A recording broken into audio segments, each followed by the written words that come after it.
nahuli! Over Ayun the na naman, bakot. roamers. Nagtatapatan yung dalawang roamers na parang wala lang nangyayari. And si Sanford ay umiinda mula doon sa damage. Pero si Carl Tizzy, Phantom Execution. Iba yan! Sabay atras. Ngunit si JP naman dito trying to survive. Go! Pero napakatindi ng kalaban na ipinapakita dito ni Kirk. And Kirk will secure 2 kills bago siya mamaalam. Grabe na ang galawan ng Onyx Philippines. Oh, This time, wow! si Carl Tizzy mapapatumpa rin. Onyx Philippines with a 3-point. Ng Team Liquid Philippines, ang sakit ng mga gulong diversion play saan patungo doon sa baba. Napakaganda ng diversion play dito para nga talaga makuha lang yung attention ng Fatal Links. Huli, dalawa, flicker ni Sanji, gagamitin niya pero hindi na siya makakatakas pa.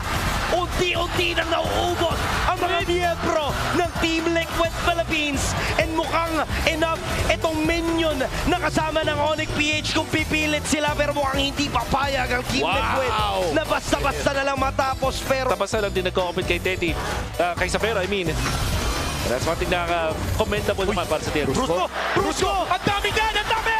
Dalawa ang mauhuli niya pero may real world manipulation naman itong si Sanji. But without that real world manipulation, maaari silang uminda. Brusco! Nakisto na lang ang buhay. May sipa! Onto Super Friends! At magkakagulo na nga talaga din sa may bandang kita. JP sobrang low.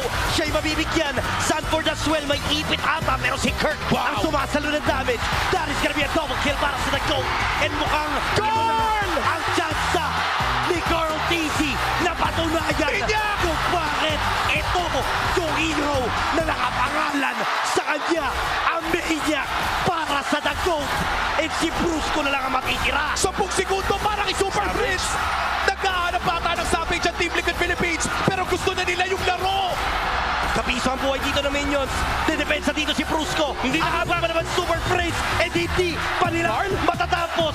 Carl Tizzy. Pinaplano sila within range. Or reposition Okay, lang. reposition. Okay. Basang-basa. Napakaganda. Alam nila na doon magagaling. Pero si Carl Tizzy maaari dito mahuli. Phantom Execution palabas. JP ang mabibigyan. Immortality Bomb. Sino matitira? Sino mabibigyan? Napakaganda ng pagkakahuli ni Sanford. Mabababakaway ang Onyx Philippines. At maaaring ito nga ang maging disaster para sa kanila. Medyo kalat-kalat na ang mga miyembro. And that is a crucial play na nagugula kay Sanford. And iniisa-isa na ang mga miyembro ng Onyx Philippines. Si Savero na lang ang natitira habang kumpleto pa ang cavalry. And may minion waves na paparating. Mukhang ito na yung inaasam. Ito na ata yung ticket.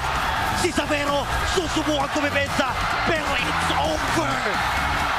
Ang una